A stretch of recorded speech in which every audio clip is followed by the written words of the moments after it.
सब तो घिनौना काम किया उन्हें। गुरु घर जाके जो काम करना उस बंदे नूं वध तो वध सज़ा मिलनी चाहिए, वध तो वध उहदा जिन्ना भी होवे उहनूं सज़ा मिले।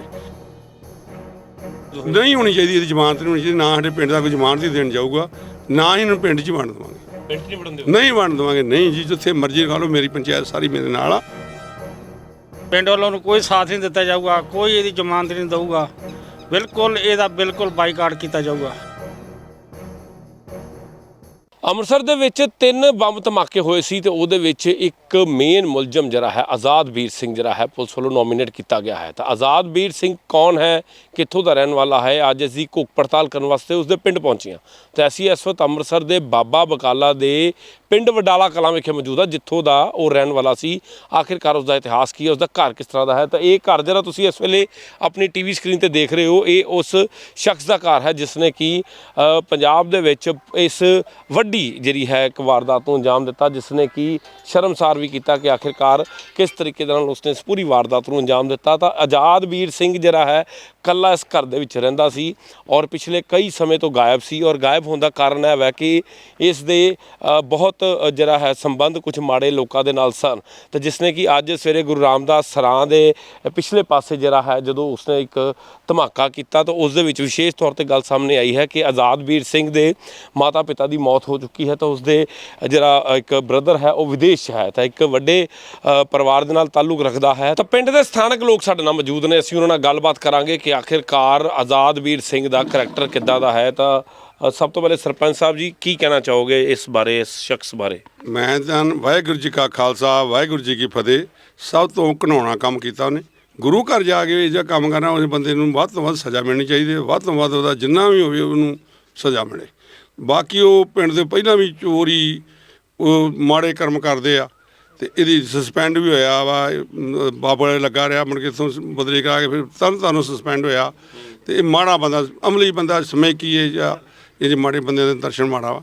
ਇਹ ਕਰਕੇ ਇਹਨਾਂ ਨੂੰ ਜਿੰਨੀ ਵੀ ਹੋਵੇ ਵੱਧ ਤੋਂ ਵੱਧ ਸਖਤ ਸਜ਼ਾ ਦੇਣੀ ਆ। ਉਹ ਘਰ ਜਿਹਦੇ ਜਾ ਕੇ ਨਮਸਕਾਰ ਕਰਦੇ ਆ, ਸ਼ਾਂਤੀ ਮਿਲਦੀ ਆ, ਉਹ ਘਰ ਜਾ ਕੇ ਬੰਬ ਚਲਾਉਂਦੇ ਆ। ਇਹਨੂੰ ਮਾੜਾ ਹੋਰ ਕੀ ਹੋ ਸਕਦਾ। ਮੈਂ ਇੰਨੀਆਂ ਗੱਲਾਂ ਕਹੀਆਂ, ਪਰ ਸਾਡੇ ਪਿੰਡ ਦਾ ਉਹਨੇ ਨਾਂ ਬਦਨਾਮ ਕਰਤਾ। ਸਾਡੇ ਪਿੰਡ ਦੇ 2 ਸਾਧੂ ਆ, ਬਾਬਾ ਬਿਸ਼ਨ ਸਿੰਘ ਜੀ ਹੋਏ, ਬਾਬਾ ਮੱਖਣ ਸਿੰਘ ਜੀ ਹੋਏ, ਜਿਹਦਾ ਨਾਂ ਲੈਂਦੇ ਸਾਡੇ ਪਿੰਡ ਨੂੰ ਸਤਿਕਾਰ ਮਿਲਦਾ ਸੀ। ਅੱਜ ਸਾਡੇ ਪਿੰਡ ਨੂੰ ਬਦਨਾਮੀ ਕਰਾਤੀ, ਸਾਰੇ ਪਿੰਡ ਦੀ, ਸਾਡੇ ਇਲਾਕੇ ਦੀ ਵੀ ਹੋਈ ਹੈ ਇਹ ਗੱਲ 'ਚ। ਇਹਦੀ ਜ਼ਮਾਨਤ ਵਗੈਰਾ ਜਦੋਂ ਨਹੀਂ ਹੋਣੀ ਚਾਹੀਦੀ, ਇਹਦੀ ਜ਼ਮਾਨਤ ਨਹੀਂ ਹੋਣੀ ਚਾਹੀਦੀ। ਨਾ ਸਾਡੇ ਪਿੰਡ ਦਾ ਕੋਈ ਜ਼ਮਾਨਤ ਹੀ ਦੇਣ ਜਾਊਗਾ, ਨਾ ਹੀ ਇਹਨੂੰ ਪਿੰਡ 'ਚ ਵੰਡ ਦੇਵਾਂਗੇ। ਪਿੰਡ 'ਚ ਨਹੀਂ ਵੜਨ ਦਿਓ? ਨਹੀਂ ਵੰਡ ਦੇਵਾਂਗੇ, ਨਹੀਂ ਜੀ, ਜਿੱਥੇ ਮਰਜ਼ੀ ਖਾ ਲਓ, ਮੇਰੀ ਪੰਚਾਇਤ ਸਾਰੀ ਮੇਰੇ ਨਾਲ ਆ। ਇਹ ਜੇ ਮਾੜੇ ਬੰਦੇ ਦਰਸ਼ਨ ਨਹੀਂ ਮਾੜਾ, ਸਾਡੇ ਪਿੰਡੋਂ 15-20 ਸਾਲ ਨਿਕਲਿਆ ਇਹ, ਗਾਂ ਵੜੂਗਾ ਵੀ ਨਹੀਂ। ਤੇ ਪਿੰਡ ਦੇ ਵਿੱਚ ਨਹੀਂ ਵੜਨ ਦਿਓਗੇ ਤੇ ਨਾ ਹੀ ਇਹਦੀ ਕੋਈ ਜ਼ਮਾਨਤ ਵੀ ਨਹੀਂ? ਕੋਈ ਜ਼ਮਾਨਤ ਨਹੀਂ, ਕੋਈ ਜ਼ਮਾਨਤ ਨਹੀਂ ਦਊਗਾ ਜੀ। ਗੰਦੇ ਬੰਦੇ ਦਾ ਮਾੜੇ ਦਾ ਦਰਸ਼ਨ ਮਾੜਾ, ਚੰਗੇ ਬੰਦਾ ਚੰਗੇ ਦੀ ਸੋਭਤਾ ਕਰੀਏ। ਸਾਡੇ ਪਿੰਡ ਦਾ ਇਹਨੇ ਬਦਨਾਮ ਕਰਤਾ, ਪਿੰਡ ਨਗਰ ਨੂੰ ਬਦਨਾਮ ਕਰਤਾ ਸਾਡੇ ਨੂੰ। ਮੈਂ ਇਹਦਾ ਨਾ ਮੇਰਾ ਪਿੰਡ ਦੀ ਕੋਈ ਜਾਊਗਾ, ਨਾ ਹੋਣ ਦਾਂਗੇ ਜ਼ਮਾਨਤ, ਨਾ ਜਿੱਥੇ ਲੋੜ ਪਈ ਉੱਥੇ ਇਹਦੇ ਡਟ ਕੇ ਵਿਰੋਧ ਕਰਾਂਗੇ। ਇਹਦਾ ਕੀ ਕਹਿਣਾ ਚਾਹੋਗੇ ਸਰਦਾਰ ਜੀ, ਜਿਸ ਤਰੀਕੇ ਨਾਲ ਇਹਨੇ ਘਿਨੌਣੀ ਹਰਕਤ ਕੀਤੀ, ਗੁਰੂ ਘਰ ਜਾ ਕੇ ਇਸ ਤਰ੍ਹਾਂ ਉਹਨੇ ਕੰਮ ਕੀਤਾ, ਕੀ ਕਹੋ? ਹਾਂਜੀ, ਬਹੁਤ ਮਾੜਾ ਕੀਤਾ ਹੈ। ਗੁਰੂ ਘਰ ਇਹੋ ਜਿਹਾ ਕੰਮ ਨਹੀਂ ਕਰਨਾ ਚਾਹੀਦਾ। ਤੇ ਉੱਥੇ ਗੁਰੂ ਨਮਸਕਾਰ ਕਰਦੇ ਜਾਂਦੇ ਆ, ਇਹਨਾਂ ਨੇ ਇਹੋ ਜਿਹੀ ਗੱਲ ਕੀਤੀ, ਬਹੁਤ ਜ਼ਿਆਦਾ ਮਾੜੀ ਗੱਲ ਕੀਤੀ ਆ। ਇਹਦੇ ਨਾਲ ਜੋ ਹੋਰ ਮਾੜੀ ਗੱਲ ਕਰਦੀ ਜ਼ਿਆਦਾ ਕੀ ਹੋ ਸਕਦੀ ਆ। ਇਹਨੂੰ ਸਜ਼ਾ ਵੱਧ ਤੋਂ ਵੱਧ ਸਜ਼ਾ ਮਿਲਣੀ ਚਾਹੀਦੀ ਹੈ। ਤੇ ਪਿੰਡ ਵੱਲੋਂ ਕੋਈ ਸਾਥ ਨਹੀਂ ਦਿੱਤਾ ਜਾਏਗਾ? ਪਿੰਡ ਵੱਲੋਂ ਕੋਈ ਸਾਥ ਨਹੀਂ ਦਿੱਤਾ ਜਾਊਗਾ, ਕੋਈ ਇਹਦੀ ਜ਼ਮਾਨਤ ਨਹੀਂ ਦਊਗਾ, ਬਿਲਕੁਲ ਇਹਦਾ ਬਿਲਕੁਲ ਬਾਈਕਾਟ ਕੀਤਾ ਜਾਊਗਾ। ਤੇ ਇਹਦਾ ਪਿਛੋਕੜ ਕੀ ਹੈ ਵੈਸੇ? ਇਹਦਾ ਪਿਛੋਕੜ ਇਹਨਾਂ ਦਾ ਸ਼ੁਰੂ ਤੋਂ ਹੀ ਇਹੋ ਜਿਹਾ, ਇਹਦਾ ਬਾਬੇ ਦਾ ਵੀ ਇਹੋ ਕੰਮ, ਪਿਓ ਦਾ ਵੀ ਇਹੋ ਕੰਮ, ਗਾੜੀ ਇਹਨਾਂ ਦਾ ਵੀ ਇਹੋ ਕੰਮ, ਮਾੜੇ ਕੰਮ ਕਰਦੇ ਰਹੇ ਸ਼ੁਰੂ ਤੋਂ ਹੀ। ਹਾਂਜੀ, ਸ਼ੁਰੂ ਤੋਂ ਹੀ ਕਰੈਕਟਰ ਮਾੜਾ ਸੀ? ਹਾਂਜੀ, ਸ਼ੁਰੂ ਤੋਂ ਮਾੜਾ ਹੀ ਕਰੈਕਟਰ ਇਹਨਾਂ ਦਾ। ਤਾਂ ਹੁਣ ਪਿੰਡ ਵਾਲਿਆਂ ਵੱਲੋਂ ਬਾਈਕਾਟ ਦਾ? ਹਾਂ, ਬਾਈਕਾਟ, ਪੱਕਾ ਬਾਈਕਾਟ ਆ ਪਿੰਡ ਵਾਲਾ। ਵੇਖੋ, ਇਹ ਪਿੰਡ ਦੇ ਚੰਗੇ ਲੋਕ ਵੀ ਨੇ, ਜਿੱਥੇ ਇਹੋ ਜਿਹੇ ਮਾੜੇ ਲੋਕ ਵੀ ਨੇ, ਦੂਜੇ ਬੰਨੇ ਇਹੋ ਜਿਹੇ ਪਿੰਡ ਦੇ ਚੰਗੇ ਲੋਕ ਨੇ। ਤੁਸੀਂ ਵੇਖੋ ਕਿ ਉਹਨਾਂ ਵੱਲੋਂ ਸਾਫ਼ ਤੌਰ 'ਤੇ ਕਿਹਾ ਗਿਆ ਕਿ ਕਿਸੇ ਵੀ ਹਾਲਤ 'ਚ ਇਸ ਦੀ ਕਿਸੇ ਵੀ ਤਰ੍ਹਾਂ ਦੀ ਇਹਦੀ ਹਿਮਾਇਤ ਨਹੀਂ ਕੀਤੀ ਜਾਏਗੀ ਔਰ ਇੱਥੋਂ ਤੱਕ ਕਿ ਇਸ ਦਾ ਬਾਈਕਾਟ ਤੱਕ ਕੀਤਾ ਜਾਏਗਾ। ਔਰ ਨਾਲ ਹੀ ਨਾਲ ਪਿੰਡ ਦਾ ਕੋਈ ਵੀ ਵਿਅਕਤੀ ਇਹਦੀ ਜ਼ਮਾਨਤ ਦੇਣ ਤੱਕ ਨਹੀਂ ਜਾਊਗਾ। ਤਾਂ ਇਹ ਪਿੰਡ ਵੱਲੋਂ ਇੱਕ ਚੰਗਾ ਉਪਰਾਲਾ ਕੀਤਾ ਗਿਆ, ਚਾਹੇ ਇੱਕ ਮੰਦਭਾਗੀ ਘਟਨਾ ਘਟੀ ਹੈ, ਪਰ ਦੂਜੇ ਬੰਨੇ ਪਿੰਡ ਦੇ ਜਿਹੜੇ ਲੋਕਾਂ ਵੱਲੋਂ ਇਹ ਫੈਸਲਾ ਕੀਤਾ ਗਿਆ। ਲਗਾਤਾਰ ਅਸੀਂ ਉਹਦੇ ਘਰ ਦੀਆਂ ਵੀ ਤਸਵੀਰਾਂ ਤੁਹਾਡੇ ਨਾਲ ਸਾਂਝੀਆਂ ਕਰ ਰਹੇ ਹਾਂ। ਤਾਂ ਤਸਵੀਰਾਂ ਉਸਦੇ ਘਰ ਦੀਆਂ ਸਾਂਝੀਆਂ ਕਰ ਰਹੇ ਹਾਂ। ਤੁਸੀਂ ਵੇਖੋ ਕਿ ਇਹ ਘਰ ਜਿਹੜਾ ਹੈ ਆਜ਼ਾਦਵੀਰ ਸਿੰਘ ਦਾ ਹੈ ਔਰ ਇਸ ਆਜ਼ਾਦਵੀਰ ਸਿੰਘ ਇੱਥੇ ਕਦੀ ਕਦੀ ਆਉਂਦਾ ਸੀ, ਨਸ਼ਾ ਪੱਤਾ ਕਰਨ ਦਾ ਆਦੀ ਸੀ ਔਰ ਇਸ ਕਰਕੇ ਇਸਨੇ ਤੁਸੀਂ ਦੇਖੋ ਘਰ ਦੇ ਹਾਲਾਤ ਕਿਸ ਤਰ੍ਹਾਂ ਦੇ ਬਣੇ ਨੇ। ਪੂਰਾ ਘਰ ਇਸ ਵੇਲੇ ਖੰਡਰ ਬਣ ਚੁੱਕਾ ਹੈ ਤੇ ਕਮਰੇ ਦੇ ਅੰਦਰ ਦੀ ਵੀ ਕੋਈ ਤਸਵੀਰਾਂ ਤੁਹਾਨੂੰ ਸਾਂਝੀਆਂ ਕਰਨ ਦੀ ਕੋਸ਼ਿਸ਼ ਕਰਾਂਗੇ। ਤੁਸੀਂ ਦੇਖੋ ਕਿ ਇੱਥੇ ਜਿਹੜਾ ਹੈ ਇਸ ਦੇ ਘਰ ਦੇ ਵਿੱਚ ਜਿੰਨਾ ਸਮਾਨ ਸੀ ਜਾਂ ਹੋਰ ਵੀ ਜਿਹੜੀਆਂ ਚੀਜ਼ਾਂ ਸੀ ਉਹ ਇਸ ਵੱਲੋਂ ਜਿਹੜੀਆਂ ਹੈ ਵੇਚ ਦਿੱਤੀਆਂ ਗਈਆਂ ਔਰ ਕਈ ਵਾਰ ਇੱਥੇ ਜਿਹੜਾ ਹੈ ਪਿੰਡ ਵਾਲੇ ਦੇ ਲੋਕ, ਕਿਉਂਕਿ ਪਿੰਡ ਵਾਲਾ ਕਾਫੀ ਇਹਦੇ ਕੋਲ ਦੁਖੀ ਹੈ ਕਿਉਂਕਿ ਇਸ ਤਰ੍ਹਾਂ ਦੀ ਬਹੁਤ ਸਾਰੀਆਂ ਗੱਲਾਂ ਉਹਨਾਂ ਵੱਲੋਂ ਆਖੀਆਂ ਗਈਆਂ ਨੇ ਕਿ ਇਸਨੇ ਕਈ ਵਾਰ ਇੱਥੇ ਲੜਾਈ ਕਰਨ ਦੀ ਕੋਸ਼ਿਸ਼ ਕੀਤੀ ਲੇਕਿਨ ਪਿੰਡ ਵਾਲੇ ਇਹਦੇ ਪਾਸੋਂ ਡਰਦੇ ਸਨ। ਤਾਂ ਲੇਕਿਨ ਤਸਵੀਰਾਂ ਰਾਹੀਂ ਤੁਸੀਂ ਵੇਖੋ ਕਿ ਉਸ ਪੂਰੇ ਘਰ ਦੇ ਹਾਲਾਤ ਕਿਸ ਤਰ੍ਹਾਂ ਦੇ ਨੇ, ਪੂਰੇ ਘਰ ਨੂੰ ਖੰਡਰ ਬਣਾਇਆ ਗਿਆ ਹੈ। ਤਾਂ ਇਸਨੇ ਜਿਹੜਾ ਹੈ ਇੱਕ ਸਾਜ਼ਿਸ਼ ਰਚੀ, ਇਸਨੇ ਸਾਜ਼ਿਸ਼ ਰਚੀ ਕਿ ਕਿਸੇ ਤਰੀਕੇ ਨਾਲ ਅਸ਼ਾਂਤੀ ਫੈਲਾਈ ਜਾਵੇ। ਅਸ਼ਾਂਤੀ ਫੈਲਾਉਣ ਵਾਸਤੇ ਉਸਨੇ ਤੁਸੀਂ ਸੱਚਖੰਡ ਸ੍ਰੀ ਹਰਿਮੰਦਰ ਸਾਹਿਬ ਦੇ ਜਿਹੜੇ ਗੁਰੂ ਰਾਮਦਾਸ ਸਰਾਹ ਹੈ ਜਿੱਥੇ ਕਿ ਸਿੱਖ ਸੰਗਤਾਂ ਜਿਹੜੀਆਂ ਨੇ ਨਤਮਸਤਕ ਵੀ ਹੁੰਦੀਆਂ ਨੇ, ਤਾਂ ਉਸ ਦੇ ਅੰਦਰ ਬਣੀ ਸਰਾਹ ਦੇ ਵਿੱਚ ਇਸ ਵੱਲੋਂ ਜਿਹੜਾ ਹੈ ਇੱਥੇ ਵਿਸਫੋਟ ਕੀਤਾ ਗਿਆ। ਅੱਜ ਸਵੇਰੇ ਸਭ ਤੋਂ ਮੰਦਭਾਗੀ ਘਟਨਾ ਹੈ ਕਿਉਂਕਿ ਦੋ ਜਿਹੜੇ ਨੇ ਵਿਸਫੋਟ ਜਿਹੜੇ ਨੇ ਉਸ ਤੋਂ ਪਹਿਲਾਂ ਜਿਹੜਾ ਹੈ ਹੋਏ ਸੀ ਹੈਰੀਟੇਜ ਸਟਰੀਟ ਦੇ ਵਿੱਚ, ਜਿਹਦੇ ਵਿੱਚ ਕਿ ਇੱਕ ਸ਼ਨੀਵਾਰ ਰਾਤ ਨੂੰ ਇੱਕ ਵਾਰਦਾਤ ਨੂੰ ਅੰਜਾਮ ਦਿੱਤਾ ਗਿਆ। ਤਾਂ ਉਸ ਤੋਂ ਬਾਅਦ ਦੂਸਰੀ ਵਾਰਦਾਤ ਜਿਹੜੀ ਹੈ ਸੋਮਵਾਰ ਸਵੇਰ ਨੂੰ ਦਿੱਤੀ ਗਈ।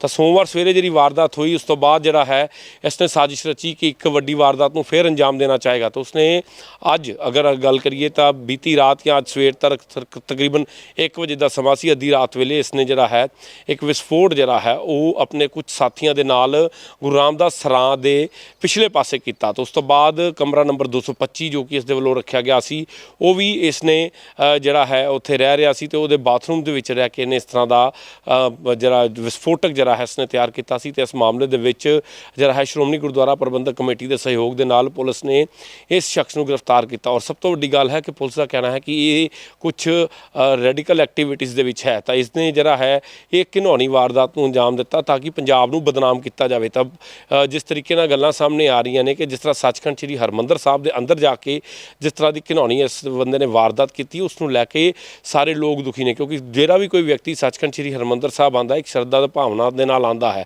ਲੇਕਿਨ ਉਸ ਸ਼ਰਧਾ ਭਾਵਨਾ ਦੇ ਉੱਤੇ ਇਸਨੇ ਠੇਸ ਪਹੁੰਚਾਉਣ ਦੀ ਕੋਸ਼ਿਸ਼ ਕੀਤੀ ਹੈ। ਸਭ ਤੋਂ ਵੱਡੀ ਗੱਲ ਹੈ ਕਿ ਇਸ ਦਾ ਅੱਗਾ ਪਿੱਛਾ ਕਿਸੇ ਤਰ੍ਹਾਂ ਦਾ ਕੋਈ ਨਹੀਂ ਹੈ। ਇਸ ਦੀ ਇੱਕ ਪਤਨੀ ਸੀ ਜੋ ਵੀ ਇਸ ਨੂੰ ਛੱਡ ਕੇ ਜਾ ਚੁੱਕੀ ਹੈ ਕਿਉਂਕਿ ਇੱਕ ਸਰਕਾਰੀ ਮੁਲਾਜ਼ਮ ਸੀ, ਉਸ ਵੇਲੇ ਕਾਫੀ ਨਸ਼ਾ ਪੱਤਾ ਕਰਦਾ ਸੀ ਜਿਸ ਕਰਕੇ ਜਿਹੜਾ ਹੈ ਨੌਕਰੀ ਤੋਂ ਵੀ ਬਰਖਾਸਤ ਕੀਤਾ ਗਿਆ। ਫੈਮਿਲੀ ਇਹਦੇ ਬਾਕੀ ਜਿਹੜੇ ਇੱਕ ਬ੍ਰਦਰ ਸਿਸਟਰ ਵਿਦੇਸ਼ 'ਚ ਰਹਿੰਦੇ ਨੇ ਔਰ ਮਾਤਾ ਪਿਤਾ ਇਸ ਦੁਨੀਆ 'ਚ ਨਹੀਂ ਨੇ, ਤਾਂ ਇਕੱਲਾ ਬੰਦਾ ਰਹਿੰਦਾ ਸੀ। ਔਰ ਉਸ ਤੋਂ ਬਾਅਦ ਇਸ ਵਿਅਕਤੀ ਨੇ ਨਸ਼ਾ ਪੂਰਤੀ ਕਰਨੀ ਸ਼ੁਰੂ ਕਰਤੀ। ਤਾਂ ਹੁਣ ਉਸਨੇ ਇੱਕ ਤਸਵੀਰ ਜਾਰੀ ਕੀਤੀ, ਤੁਸੀਂ ਦੇਖੋਗੇ ਜਿਸ ਵੇਲੇ ਤਸਵੀਰ ਜਾਰੀ ਕਰਦਾ ਹੈ ਬਾਕਾਇਦਾ ਤੌਰ ਦੇ ਉੱਤੇ ਪਾਰਕਿੰਗ ਦੇ ਉੱਪਰ ਖੜਾ ਸੀ ਤੇ ਪਾਰਕਿੰਗ ਦੇ ਉੱਪਰ ਖੜ ਕੇ ਉਸਨੇ ਦੋ ਜਿਹੜੇ ਬਾਰੂਦ ਦਿਖਾਏ ਔਰ ਉਸ ਤੋਂ ਬਾਅਦ ਉਹਨਾਂ ਨੂੰ ਫਟਾਉਣ ਦਾ ਕੰਮ ਕੀਤਾ। ਤਾਂ ਇਸ ਤਰ੍ਹਾਂ ਦੀ ਘਟਨਾਵਾਂ ਕੀਤੀਆਂ ਲੇਕਿਨ ਉਸ ਦਾ ਜ਼ਮੀਨੀ ਪੱਧਰ ਦੇ ਉੱਤੇ ਜਿਹੜਾ ਹੈ ਆਧਾਰ ਤੁਹਾਨੂੰ ਅਸੀਂ ਦਿਖਾਉਣਾ ਹੈ ਕਿ ਕਿੰਨਾ ਹਾਲਾਤਾਂ 'ਚ ਨੇ ਉਹਦੇ ਘਰ ਦੇ ਇਸ ਵੇਲੇ ਹਾਲਾਤ ਕੁਝ ਇਸ ਤਰ੍ਹਾਂ ਦੇ। ਉਹਦੇ ਆਸ-ਪਾਸ ਦੇ ਜਿਹੜੇ ਰਿਸ਼ਤੇਦਾਰ ਨੇ ਇਹ ਉਹਨਾਂ ਦੇ ਕੁਝ ਰਿਸ਼ਤੇਦਾਰਾਂ ਦਾ ਮਕਾਨ ਹੈ ਜੋ ਕਿ ਵਿਦੇਸ਼ 'ਚ ਰਹਿੰਦੇ ਨੇ ਤੇ ਉਹਨਾਂ ਵੱਲੋਂ ਆਪਣੀ ਪਹਿਲੀ ਜਿਹੜੀ ਹੈ ਉਹ ਕਾਫੀ ਜਿਹੜੀ ਹੈ ਠੇਕੇ 'ਤੇ ਦਿੱਤੀ ਹੋਈ ਹੈ। ਲੇਕਿਨ ਅਜੇਵੀਰ ਸਿੰਘ ਦੀ ਅਗਰ ਗੱਲ ਕਰੀਏ ਤਾਂ ਇੱਕ ਭੈੜੀ ਛਵੀ ਦਾ ਵਿਅਕਤੀ ਹੈ ਔਰ ਭੈੜੀ ਛਵੀ ਦੇ ਵਿਅਕਤੀ ਨੇ ਸੱਚਖੰਡ ਸ੍ਰੀ ਹਰਿਮੰਦਰ ਸਾਹਿਬ ਦੇ ਗਲਿਆਰੇ ਦੇ ਵਿੱਚ ਇੱਕ ਘਿਨੌਣਾ ਕੰਮ ਕੀਤਾ, ਬਦਨਾਮ ਕਰਨ ਦੀ ਕੋਸ਼ਿਸ਼ ਕੀਤੀ। ਲੇਕਿਨ ਚੰਗੇ ਪ੍ਰਯਾਸ ਸੀ ਕਿ ਸ਼੍ਰੋਮਣੀ ਗੁਰਦੁਆਰਾ ਪ੍ਰਬੰਧਕ ਕਮੇਟੀ ਅਤੇ ਪੁਲਿਸ ਦੇ ਸਹਿਯੋਗ ਦੇ ਨਾਲ ਉਸ ਨੂੰ ਕਾਬੂ ਕੀਤਾ ਗਿਆ ਤੇ ਉਸਦੇ ਘਰ ਦੀ ਤਸਵੀਰ ਦਿਖਾਈ। ਇੱਕ ਵਾਰ ਫਿਰ ਤੁਹਾਨੂੰ ਅਸੀਂ ਘਰ ਦੀ ਤਸਵੀਰ ਦਿਖਾਉਂਦੇ ਹਾਂ ਕਿ ਇਹ ਉਸ ਸ਼ਖਸ ਦਾ ਘਰ ਹੈ ਜੋ ਕਿ ਇਸ ਵੇਲੇ ਸਭ ਤੋਂ ਜ਼ਿਆਦਾ ਇਨਸਾਨੀਅਤ ਦਾ ਦੁਸ਼ਮਣ ਜਿਹੜਾ ਹੈ ਮੰਨਿਆ ਜਾ ਰਿਹਾ ਕਿਉਂਕਿ ਉਸਨੇ ਜਿਸ ਜਗ੍ਹਾ ਦੇ ਉੱਤੇ ਇਸ ਤਰ੍ਹਾਂ ਦਾ ਅਪਰਾਧ ਕੀਤਾ ਹੈ ਉਹ ਨਿੰਦਣਯੋਗ ਹੈ। ਤਾਂ ਤੁਸੀਂ ਦੇਖੋ ਘਰ ਦੇ ਹਾਲਾਤ ਇਸ ਤਰ੍ਹਾਂ ਨੇ, ਸਾਫ਼ ਨਜ਼ਰ ਆਉਂਦਾ ਹੈ ਕਿ ਇਹ ਘਰ ਹੁਣ ਪੂਰੀ ਤਰ੍ਹਾਂ ਦੇ ਨਾਲ ਖੰਡਰ ਬਣ ਚੁੱਕਾ ਹੈ। ਤਾਂ ਇਸ ਕਰਕੇ ਇਸ ਘਰ ਦੀਆਂ ਤਸਵੀਰਾਂ ਦਿਖਾਉਣੀਆਂ ਇਸ ਕਰਕੇ ਜ਼ਰੂਰੀ ਸੀ ਕਿ ਉਸਦਾ ਪਿਛੋਕੜ ਕੀ ਹੈ, ਉਹ ਕਿਸ ਤਰੀਕੇ ਦੀ ਉਹਦਾ ਪਿਛੋਕੜ ਹੈ ਔਰ ਕਿਸ ਤਰੀਕੇ ਨਾਲ ਉਹ ਰਹਿੰਦਾ ਹੈ ਕਿਉਂਕਿ ਪਿੰਡ ਵਾਲੇ ਕਹਿੰਦੇ ਨੇ ਕਿ ਬਹੁਤ ਘੱਟ ਇੱਥੇ ਆਉਂਦਾ ਸੀ ਔਰ ਜਦੋਂ ਆਉਂਦਾ ਸੀ ਤਾਂ ਉਹਦੇ ਵੱਲੋਂ ਬਹੁਤ ਮਾੜੀ ਸ਼ਬਦਾਵਲੀ ਦਾ ਇਸਤੇਮਾਲ ਕੀਤਾ ਜਾਂਦਾ ਸੀ। ਅਸੀਂ ਪਿੰਡ ਦੇ ਕੁਝ ਲੋਕਾਂ ਨਾਲ ਗੱਲਬਾਤ ਕਰਨ ਦੀ ਕੋਸ਼ਿਸ਼ ਕੀਤੀ ਲੇਕਿਨ ਪਿੰਡ ਦੇ ਜਿਹੜੇ ਲੋਕ ਨੇ ਉਹ ਕੈਮਰੇ ਦੇ ਅੱਗੇ ਆਉਣ ਨੂੰ ਤਿਆਰ ਨਹੀਂ ਹੈ। ਉਹਨਾਂ ਨੇ ਕਿਹਾ ਸਾਨੂੰ ਬਹੁਤ ਡਰ ਲੱਗਦਾ ਕਿਉਂਕਿ ਇਸ ਵੱਲੋਂ ਲਗਾਤਾਰ ਧਮਕਾਇਆ ਜਾਂਦਾ ਸੀ ਕਿ ਕੋਈ ਵੀ ਉਸ ਦੇ ਖਿਲਾਫ ਬੋਲੇਗਾ ਤਾਂ ਉਸ ਦੇ ਉੱਤੇ ਕਾਰਵਾਈ ਕਰੇਗਾ ਕਿਉਂਕਿ ਜਿਸ ਤਰ੍ਹਾਂ ਦੇ ਉਹਦੇ ਲੱਛਣ ਨਜ਼ਰ ਆ ਰਹੇ ਸੀ, ਜਿਸ ਤਰੀਕੇ ਦੇ ਨਾਲ ਉਸਨੇ 2-3 ਵਾਰਦਾਤਾਂ ਨੂੰ ਅੰਜਾਮ ਦਿੱਤਾ। ਲੇਕਿਨ ਸਭ ਤੋਂ ਵੱਡਾ ਸਵਾਲ ਹੈ ਉਹਦੇ ਕੋਲ ਪੈਸਾ ਕਿਵੇਂ ਆਇਆ, ਕਿਵੇਂ ਉਸਨੇ ਇਸ ਤਰੀਕੇ ਦੇ ਨਾਲ ਫੰਡਿੰਗ ਕੀਤੀ ਕਿਉਂਕਿ ਘਰ ਦੇ ਜੋ ਹਾਲਾਤ ਦਿਖ ਰਹੇ ਨੇ ਉਹ ਤਾਂ ਸਾਫ਼ ਨਜ਼ਰ ਆ ਰਹੇ ਨੇ ਕਿ ਘਰ ਇੱਕ ਪੂਰਨ ਤੌਰ 'ਤੇ ਖੰਡਰ ਬਣ ਚੁੱਕਾ ਹੈ ਲੇਕਿਨ ਉਸਕੇ ਪਾਸ ਪੈਸਾ ਕਿੱਥੋਂ ਆਇਆ, ਇਹ ਵੱਡਾ ਸਵਾਲ ਹੈ। ਦੂਜਾ ਸਵਾਲ ਸਭ ਤੋਂ ਪਹਿਲਾਂ ਹੋ ਰਿਹਾ ਹੈ ਕਿ ਆਖਿਰਕਾਰ ਉਸਨੂੰ ਟ੍ਰੇਨਿੰਗ ਕਿਸ ਨੇ ਦਿੱਤੀ। ਤੀਸਰਾ ਉਸਦੇ ਮਨ 'ਚ ਕਿਸ ਤਰੀਕੇ ਨਾਲ ਆਇਆ ਕਿ ਉਹ ਹੈਰੀਟੇਜ ਸਟਰੀਟ ਅਤੇ ਸੱਚਖੰਡ ਸ੍ਰੀ ਹਰਿਮੰਦਰ ਸਾਹਿਬ ਦੀ ਸਰਾਂ ਨੂੰ ਟਾਰਗੇਟ ਕਰੇਗਾ। ਚੌਥਾ, ਉਸ ਨੂੰ ਇਹ ਸਾਰਾ ਰਸਤਾ ਕਿਸ ਨੇ ਦਿਖਾਇਆ। ਪੰਜਵਾਂ ਜਿਹੜਾ ਹੈ ਆਖਿਰਕਾਰ ਉਹ ਕਿਸ ਮੋਡਿਊਲ ਦਾ ਹਿੱਸਾ ਹੈ। ਤਾਂ ਇਹ 5 ਸਵਾਲ ਜਿਹੜੇ ਨੇ ਇਸ ਵੇਲੇ ਸਭ ਤੋਂ ਜ਼ਿਆਦਾ ਇੰਪੋਰਟੈਂਟ ਨੇ, ਜਿਹੜੇ ਪੁਲਿਸ ਉਹਦੇ ਕੋਲੋਂ ਪੁੱਛੇਗੀ। ਲੇਕਿਨ ਉਸ ਦੇ ਘਰ ਦੇ ਜੋ ਹਾਲਾਤ ਨੂੰ ਅਸੀਂ ਤੁਹਾਡੇ ਨਾਲ ਸਾਂਝਾ ਕੀਤੇ ਨੇ ਤੇ ਪਿੰਡ ਦੇ ਲੋਕ ਉਹਦੇ ਕੋਲੋਂ ਕਾਫੀ ਦੁਖੀ ਨੇ।